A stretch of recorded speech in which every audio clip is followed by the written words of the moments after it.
Bonjour et bienvenue sur le podcast Développe ton biz, le podcast qui donne la voix aux entrepreneurs du bien-être. Retrouvez chaque semaine une nouvelle personne qui viendra nous parler de son business, de l'idée au développement. Je vous laisse maintenant avec notre conversation. Je reviens aujourd'hui dans cette seconde partie de discussion avec Laure dans laquelle nous avons parlé comment développer ses propres retraites et tous les imprévus que cela peut engendrer. Comment adapter son business face aux situations et notamment avec le Covid et comment créer de nombreuses ressources, que ce soit un livre, une plateforme en ligne, un podcast. Et alors là, c'est quoi à peu près le rythme de tes retraites? T'en fais tous les combien de temps à peu près? Ah là, c'est hyper triste Ouais. avec cette période de Covid. Mais en fait, du coup, en 2019, quand j'ai lancé les premiers séjours, c'était un par mois. Donc, un par mois en tout petit comité parce que je m'étais rendu compte. Donc, j'ai vraiment écrit comme une méthode et je me suis dit qu'est-ce qui marche pas, qu'est-ce que j'aime dans la cohésion de groupe, etc. Donc, les premières, la base, c'était vraiment exclusivement féminin. Je me rendais compte que les femmes avaient beaucoup à partager entre elles, quel que soit leur âge. Donc, la moyenne d'âge, c'est quand même 25-35, mais j'ai toujours des filles plus jeunes, donc je les appelle les poulpettes, c'est les petits poulpes. Donc, j'ai toujours des poulpettes plus jeunes et des poulpettes plus âgées, mais en fait, il y a vraiment quelque chose de magique qui se passe entre les femmes, où on partage beaucoup. Donc ça, c'était un peu une des premières choses. Et je me suis dit, OK, la deuxième chose, c'est que je vais en faire une par mois. Donc, quand c'est l'été, je l'ai fait du coup au Pays Basque et dans les Landes. Et quand c'est l'hiver, je l'ai fait au soleil au Maroc. Donc, j'avais sélectionné quelques maisons partenaires où je voulais vraiment à chaque fois que ça soit dans ces maisons-là parce qu'elles répondent exactement à mes critères. Ouais. Et du coup, ça s'est lancé comme ça. Donc, au début, ça prend toujours un peu de temps. C'était juste à 8, mais bon, du coup, il faut remplir 6 parce que c'est beaucoup en fait, une par mois. C'était un peu ambitieux. Ouais. Et en fait, ça m'a demandé de communiquer pas mal, que ce soit à travers mes réseaux. J'ai créé aussi un autre canal via Ocean Therapy sur Instagram. Et je pense que ça a mis au moins 3-4 mois à bien prendre. Et puis après, ça commence à se remplir tout seul. Alors ça, c'est la magie. Ça fait trop plaisir et c'est génial en fait de voir que ça se remplit tout seul. Ouais, Après, ce qui est dur aussi dans cette partie de voyage, et il ne faut pas du tout le prendre pour soi, c'est qu'il y a souvent des annulations, des choses compliquées. Donc, on apprend, on met en place plus de mesures pour pas que les gens annulent dernière minute. Mais j'avoue qu'au début, je me suis fait avoir sur plein de choses. J'avais pas mis assez de clauses avec l'agence de voyage où je m'étais mal débrouillée. Et du coup, il y a des gens qui annulaient une semaine. Tout était rempli. Et une semaine avant, il y a une maman et ses 2 filles qui avaient annulé. Elles avaient mal géré leur budget d'été. Enfin, des choses un peu improbables qui sont hyper dures à encaisser. Mais en fait, on apprend et du coup, j'ai vraiment mieux construit mes Ocean Therapy. Et en fait, en 6 mois, vraiment, à chaque fois, elles se remplissaient bien. Il y avait toujours des couacs à droite, à gauche, mais à chaque fois, on avait appris à faire une petite liste d'attente, à remplacer. Donc, ça tournait super bien la fin de 2019. 2020, ça tournait super bien les premières. Et là, bam, il y a le coco qui est arrivé, il y a le Covid qui est arrivé. Et quand le Covid est arrivé, moi, j'étais au Maroc avec des poulpettes en pleine Ocean Therapy. Donc, ça a été la première galère de ces jours parce qu'en fait, on savait pas trop ce qui se passait et en fait, on s'est retrouvés bloqués là-bas. Ils ont fermé les frontières du Maroc et de la France et c'est là où je me suis dit, mais heureusement, et je vous le dis vraiment, si vous organisez des séjours, c'est hyper important d'avoir une agence de voyage. C'est un vrai métier et il peut toujours y avoir des galères. Il faut pas jouer avec ça. Donc là, heureusement que j'avais une agence de voyage et une agence de voyage qui est quand même costaud parce que du coup, c'est euh, une filiale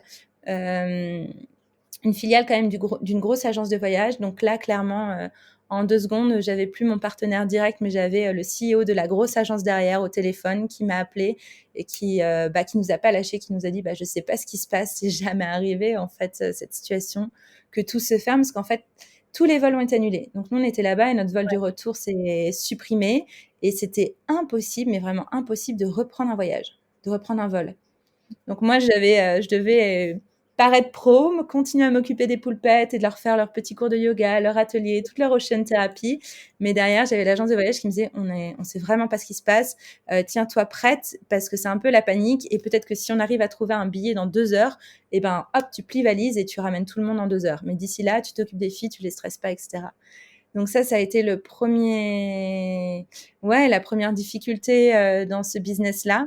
Je savais que les voyages, c'était pas non plus de tout repos, mais j'étais super contente d'avoir une agence qui assure derrière.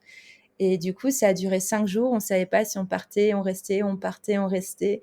Et on était un peu stressés. Enfin, moi, j'étais un peu stressée parce que je commençais à voir des aéroports qui se terminaient, des annonces qui nous disaient, bon, il reste plus que 2 jours où les aéroports sont ouverts et après, tel et tel aéroport se ferme, il n'y a plus de rapatriement. Et on a eu beaucoup de chance. On a eu vraiment une agence au top qui nous a trouvé des billets dernière minute. On a attendu, on a eu une nuit, je pense, à attendre. Et pareil, l'hôtel a été vite réservé par l'agence. C'était super bien fait. Et c'est les seuls qui nous ont trouvé un billet de retour parce qu'en fait, si on regardait nous-mêmes, on pouvait même pas booker des voyages. Donc eux, comme Ah ils ouais. avaient tous les contacts, toutes les infos en fait en direct, parce que ils avaient d'autres clients aussi qui étaient bloqués, ils nous ont vraiment sortis de là, ils nous ont ramenés en France. Et du coup, j'avoue que quand j'étais en France et que j'ai ramené toutes les poulpettes, qu'il n'y en avait pas une qui était malade, qu'on est rentrés tous, j'étais soulagée. Et donc ça, c'était au mois de mars 2020 au Maroc, parce on a des jolies maisons au Maroc pour organiser nos séjours. Et en fait, du coup, après, on a été confinés. Donc, ça a été compliqué parce qu'en fait, les séjours, ça faisait 2 tiers de mon business, de mes rentrées d'argent. Et là, c'est Ok. un peu la panique de se dire, mais qu'est-ce que je vais faire? Et ça aussi, c'est un conseil que je peux donner, en tout cas, moi, je donne et qui m'a sauvée à chaque fois. C'est que j'ai jamais eu qu'un business. J'avais quand même à côté de la création de contenu, mes cours de yoga, les réseaux, etc. Et du coup, ce qui m'a sauvée, c'est qu'en fait, en rentrant, on n'avait pas fini d'ailleurs l'Ocean Therapy avec les filles avec qui j'étais partie. Je leur avais dit, bon, j'organiserai la fin des ateliers, les cours en ligne. Et elles étaient trop motivées. J'ai vraiment à chaque fois des filles incroyables. Et en fait, là, je me suis dit, mais pourquoi tu organises pas comme des retraites Ocean Therapy, mais en ligne avec des cours de yoga et des ateliers pendant le confinement? Et du coup, là, j'ai lancé un nouveau business que je continue encore maintenant, qui sont du coup ces retraites et cette méthode bien-être Ocean Therapy que je partage en ligne, où on n'est plus obligé de partir loin, d'avoir un week-end devant soi ou une semaine. On peut au quotidien retrouver mes cours et mes ateliers en live et en replay. Et du coup, j'ai développé ça pendant le confinement et ça m'a vraiment, ça a sauvé mon entreprise clairement et ça a sauvé toute mon année 2020. Tu m'étonnes. Et donc là, aujourd'hui, tu donnes toujours les cours de yoga en ligne au Exactement. quotidien. Ouais, en fait, du coup, c'est devenu. Donc, ça a commencé avec les cours et les ateliers. Je me suis dit, bon, à chaque fois, j'ai beaucoup de demandes de live, mais j'ai aussi énormément de demandes de replay parce que les gens ont des rythmes différents, des problématiques différentes de travail, de vie, de famille. Et je me suis dit, il faut vraiment que tu trouves un moyen parce que, pareil, encore une fois, j'ai commencé en débrouille en me disant, il faut que je sauve ma société. Fais quelque chose rapidement. Donc, au début, c'était avec des liens YouTube, des pumpkin business. Enfin, c'était un petit peu compliqué à gérer. Et du coup, je me suis dit, il faut que tu trouves, il faut que tu te professionnalises comme tes séjours, comme pour tout. Et là, je suis en train de monter, ça fait 3-4 mois que je travaille sur ma plateforme et j'ai fait une plateforme Ocean Therapy TV qui va permettre en fait aux gens de retrouver mes cours et à chaque fois de retrouver mes cours et mes ateliers, tout ce que je fais en fait à chaque fois pendant les séjours. Et ce qui me permet en fait, parce que j'ai quand même repris cet été les séjours, dès qu'on peut en fait on reprend. Même Oui. là, on va reprendre au printemps. Et en fait, ce qui est hyper intéressant, c'est que je retrouve en fait toutes mes clientes qui sont venues aux Ocean Therapy. Je retrouve beaucoup qui font ces cours et qui vont suivre du coup la plateforme. Et en même temps, il y a des gens qui là pendant mars-avril m'ont découvert, grâce au réseau, à ma communication sur les réseaux, m'ont découvert sur ces cours en ligne et ces ateliers, et du coup sont venus cet été à mes séjours. Donc je me suis rendu compte que c'était vraiment une activité hyper complémentaire à mon travail qui me permettait en fait de garder un lien constant en fait avec mes clients, de les développer et en même temps de garder ce contact, de pouvoir leur apporter des ateliers où qu'ils soient, même quand ils ne peuvent pas partir une année, une longue semaine au soleil ou un week-end près de l'océan, qu'ils puissent profiter de tout ce bien-être. Carrément. Trop cool. Et alors, tu as créé aussi un podcast, si je dis pas de bêtises. Oui, j'ai créé un podcast parce que comme toi, j'aime beaucoup le format du podcast. Je suis beaucoup derrière les écrans, pour mon travail, en fait, pour, la communication sur le blog et sur les réseaux. Et en fait, je me suis rendu compte que pour mon bien-être à moi, ce qui m'apaise beaucoup, c'est d'écouter, en fait. Ouais. D'écouter, du contenu et que ça soit quand je me balade, que ça soit quand je travaille. Et je me suis dit, mais en fait, là, tu apportes plein de contenu, mais c'est toujours à travers les écrans. Donc, c'est intéressant et faut garder, c'est un moyen qui est beaucoup utilisé. Mais ce serait aussi bien que toi, tu apportes le contenu qui t'apaise, donc l'audio. Donc, j'ai développé ma chaîne de podcast Ocean and Happiness Therapy, où du coup, je reprends. Alors, l'idée est un petit peu différente. Je voulais pas forcément faire des interviews. Finalement, j'en ai fait quelques-unes parce que j'ai rencontré des gens tellement intéressants que j'avais envie de partager, mais comme je l'aurais fait sur un article de blog.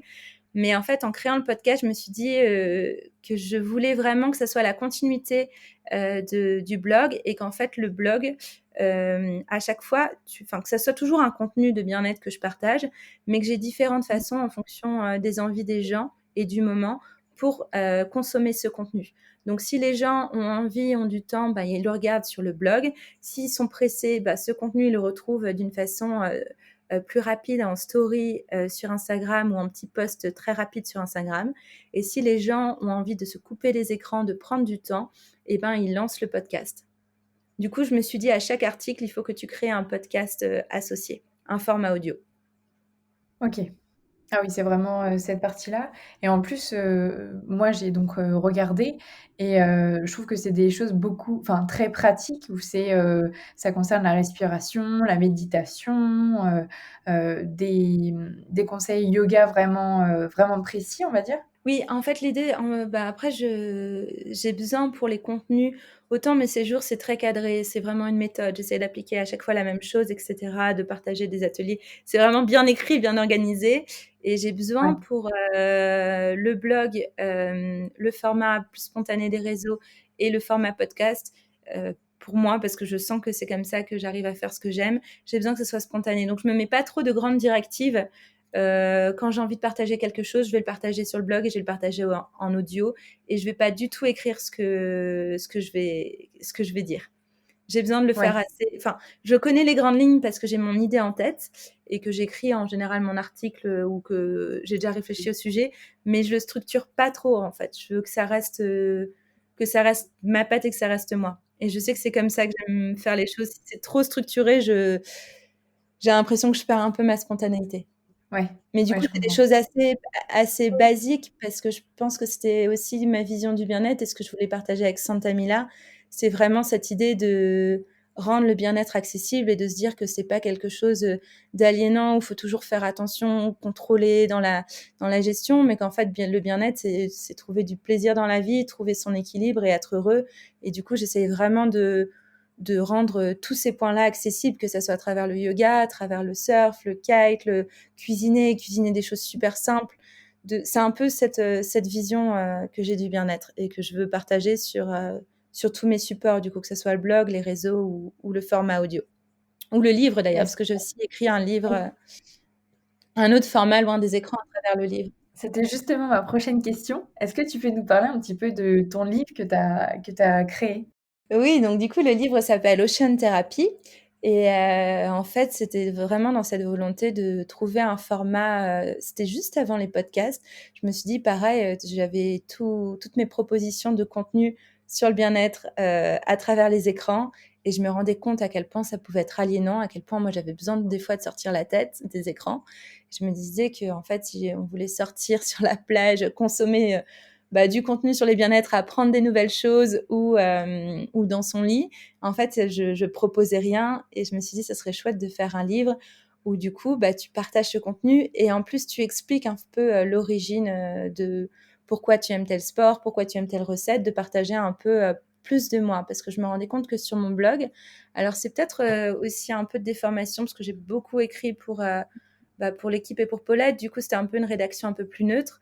Et je me suis rendu compte que dans beaucoup d'articles, j'étais un peu trop neutre et que finalement, mes articles qui plaisaient le plus, c'est les articles où je mettais plus de vie privée, de choses personnelles, comme mon article sur la formation de yoga, où je disais pourquoi j'étais pas bien, pourquoi je suis partie, pourquoi j'en ai eu besoin. J'avais énormément de retours là-dessus. Donc, je me suis dit qu'à travers mon livre, je voulais apporter un peu cette vision du bien-être, mais aussi apporter plus de choses personnelles. Donc, je parle beaucoup de ma famille, je parle beaucoup du fait qu'on a beaucoup déménagé, que j'ai jamais eu vraiment de chez moi, que le seul endroit où je me sentais bien, c'était notre maison de famille près de l'océan.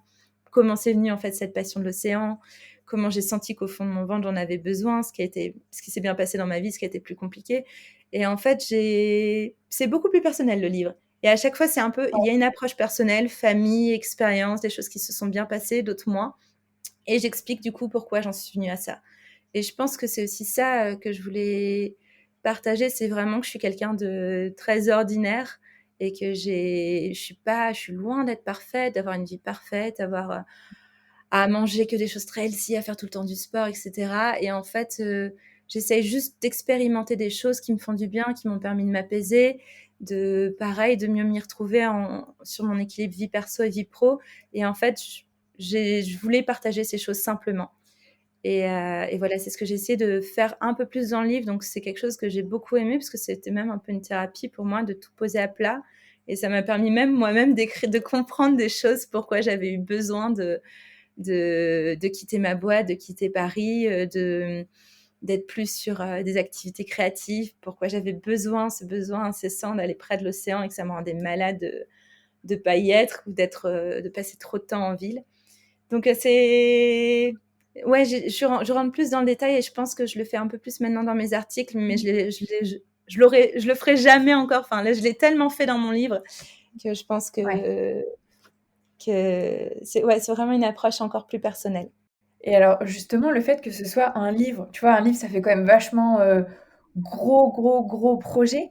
Est-ce que c'était ultra fluide pour toi? Ça t'a paru complètement, on va dire, normal? Ou est-ce que t'as trouvé que c'était vraiment quand même un gros projet? Ah, c'était un gros projet. En fait, j'ai la fâcheuse tendance à me rajouter toujours du travail, à enfoncer vraiment toutes les portes, à dire oui à tout, allez go, go, go. Je trouvais que c'était génial comme Ouais, projet et je me rendais pas compte de l'ampleur du travail derrière. Et en fait, j'avais ça organisé. C'était juste avant mes séjours. Enfin, ça a commencé le tout début de mes séjours. Mais du coup, c'était un sacré truc. Non, c'était avant mes séjours. J'avais pas encore lancé les séjours. Mais c'était un sacré bébé et je m'en rendais pas compte. Et j'ai eu besoin, du coup, encore une fois, de m'isoler. Et on était partis avec des amis 2 semaines en Bretagne près de l'océan. Et en fait, j'ai beaucoup écrit en essayant de m'isoler et en essayant d'être spontanée. Mais alors moi, ma grosse problématique, encore plus à l'époque, maintenant ça va mieux, c'est que je suis très productive le soir et très inspirée le soir. Donc j'écrivais beaucoup le soir et la nuit. Mais ça a été des heures et des heures derrière l'ordinateur. Et c'est très dur aussi pour moi parce que j'aime beaucoup partager de choses, mais de devoir structurer pour qu'il y ait quand même une logique dans ce livre et que ça soit pas tout et n'importe quoi, c'était pas évident. Donc ça a été un gros travail, mais ça m'a fait du bien aussi parce que c'était un peu mettre à plat toute cette méthode de bien-être que je partageais de façon très spontanée sur le blog et les réseaux, bah de l'écrire en fait. Et je pense que ça m'a aidé à écrire ma méthode Ocean Therapy pour mes séjours qui sont venus après. OK, ouais. Est-ce que tu aurais des ressources à nous conseiller, que ce soit des livres, des podcasts, des rencontres avec des professionnels qui t'ont aidé dans le développement de ton business? Alors dans les podcasts, j'écoutais beaucoup Le Gratin, j'écoutais beaucoup Génération Y, si je me trompe pas. Après je lis aussi pas mal, enfin je lis, pas mal d'articles, donc je lisais pas mal sur des sites un peu, que je trouve inspirants et dans les, personnes que j'ai rencontrées, déjà ce que je vous conseille, c'est vraiment de vous entourer de 3-4 mentors en fait dans votre entourage qui vous inspirent, qui ont vraiment des profils complètement différents, mais qui vous inspirent. Et vous savez que c'est des gens avec qui vous aimez partager, qui vont un peu vous coacher, vous mettre le petit coup de pied qui va bien hein, quand vous en avez besoin. Et moi, j'ai fait aussi, alors c'est vraiment quelque chose que je recommande et qui m'a manqué au début, parce que j'étais quand même dans une grande entreprise française où j'avais tout le temps des formations. Donc j'en avais, je pense, au moins une par mois sur à chaque fois des grands sujets, sur les réseaux. On avait aussi des formations par Google, par Instagram, sur plein de sujets différents, de sociologie, de philosophie, de tendance. Et ça, au début, ça m'a beaucoup manqué quand je me suis retrouvée toute seule. Donc en fait, je me suis dit, OK, il faut que je continue de me former. Et j'ai une sœur aussi qui travaille à son compte, qui est, elle, kiné, et qui m'avait déjà dit, en tout cas en bien-être, il faut absolument, peu importe ton domaine, que chaque année, tu te prévois un budget de 1 500 € où tu investis dans des formations. et que ça soit des formations sur le bien-être pour continuer à être plus experte dans ton domaine, mais aussi ça peut être des formations de coaching. Donc, je continue à faire beaucoup de formations en Ayurveda, en yoga thérapie de la femme, etc. Mais aussi, chaque année, je fais des formations beaucoup plus business. Par exemple, l'année dernière, j'ai fait une formation que j'ai adorée avec Pauline Legnaud, que j'aime beaucoup. Et c'est un bootcamp qu'elle avait fait. Donc, c'était quand même un sacré budget. Mais ça m'a... En fait, quand on investit en plus pour sa société, ça nous force en fait à travailler d'autres choses, à développer des points qu'on ne ferait pas, en fait, parce que souvent, on est pris dans l'opérationnel. Et donc, j'ai fait cette formation-là. Et maintenant aussi, je me suis inscrite aussi à pas mal de réseaux entrepreneurs où, en fait, on a des formations. Donc là, je suis chez F Collective, qui est un réseau de Yes. femmes entrepreneurs. Et du coup, chaque mois, il y a une formation avec un intervenant différent. Donc, ça peut être sur la comptabilité, sur du légal, sur de la gestion de réseau, sur de la gestion de marque, plein de sujets différents. Et en plus, ça me permet d'avoir un réseau d'entrepreneurs. En fait, c'est ce qui est dur quand on entreprend, c'est qu'on est seul. Donc, il faut savoir, enfin, surtout quand on entreprend tout seul. Pour le coup, c'est le cas pour moi, j'ai pas d'associé. Donc, c'est vraiment important de continuer à se former et d'avoir un réseau. Donc, c'est vraiment là-dessus, en plus des podcasts et de livres que vous pouvez lire, entourez-vous de mentors personnels et entourez-vous avec un réseau. Il y en a plein de réseaux d'entrepreneurs, femmes ou mixtes. Et regardez, fouillez et échangez aussi avec les gens. C'est hyper intéressant. Yes, complètement. Est-ce que tu aurais un ou une ou plusieurs entrepreneurs du bien-être que tu aimerais bien entendre sur le podcast? Bah, dans les entrepreneurs du bien-être, mais alors sur un peu des profils différents, il y a qui fait pas que du bien-être d'ailleurs, il y a Laurie Tillman qui est assez passionnante parce qu'elle fait plein d'activités différentes, bien-être ou pas bien-être avec sa ligne, enfin si en général c'est quand même toujours tourné un peu là-dessus et je trouve qu'elle est passionnante parce elle a un profil où elle a plein d'activités et je serais hyper intéressée d'entendre sa façon de s'organiser entre sa chaîne de textile, son livre, la façon dont elle partage et sa création de contenu en général avec les marques. Dans les autres entrepreneurs du bien-être, les filles de Baya les fondatrices sont assez jeunes et je trouve qu'elles ont créé un super empire et c'est hyper intéressant de savoir comment elles l'ont fait. Et les équipes d'ateliers de Nubio aussi, je trouve que elles ont créé un bel univers et je serais intéressée d'entendre leur parcours. Carrément. Ah bah, super cool tes recommandations. Et ma dernière question qui concerne le podcast, ça veut dire quoi pour toi développer son business? Développer son business. Alors pour moi, ça veut dire de trouver un business qui nous correspond à notre personnalité pour qu'on trouve un bon équilibre perso et pro. Pour moi, c'est vraiment la clé la plus importante pour avoir un business périn. Parce que si vous faites que du pro, ça fait... En plus, moi qui suis dans le bien-être, je me rends compte que si on ne trouve pas ce bon équilibre et qu'on est que dans du pro, on peut vraiment se griller et faire un burn-out en fait de l'entrepreneuriat. Donc, c'est important de trouver ce juste équilibre et en apprenant à bien se connaître, en apprenant à savoir là où on est bon, là où on n'est pas bon et on va avoir besoin d'aide pour justement avoir un business sur du long terme et qui nous rend heureux. Complètement. Super. Bah, merci pour cet échange, c'était super intéressant. Où est-ce qu'on peut te retrouver sur les réseaux? Alors, sur les réseaux, vous pouvez me retrouver donc du coup sur mon blog, sur mon site du coup qui est santamila.com, santamila.com. Sur Instagram à santamila avec le tiré du bas. Sur mes podcasts, du coup, la chaîne, c'est Ocean and Happiness Therapy. Et après, vous pouvez retrouver aussi tous mes séjours. Donc, il y a l'Instagram des séjours qui s'appelle My Ocean Therapy. Et la plateforme, du coup, Bien-être, elle aura également ce nom-là. Mais sinon, sur Santa Mila, sur mon Instagram, il y a un lien dans la bio. Et en fait, vous retrouvez le livre, la plateforme, les cours en ligne. Vous retrouvez tout directement.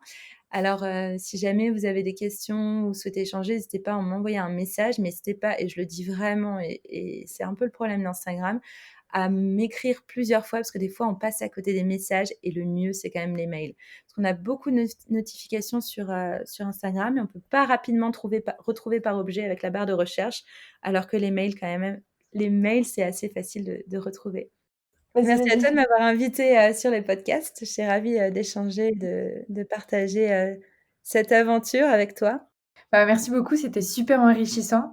Pour tous les auditeurs, je mettrai dans les notes du podcast, toutes tes informations et puis, bah, merci beaucoup. Merci beaucoup Lucille. J'espère que cette seconde partie de discussion avec Laure vous a plu. Surtout, n'hésitez pas à aimer et à partager le podcast autour de vous. On se retrouve dès la semaine prochaine avec un nouvel invité.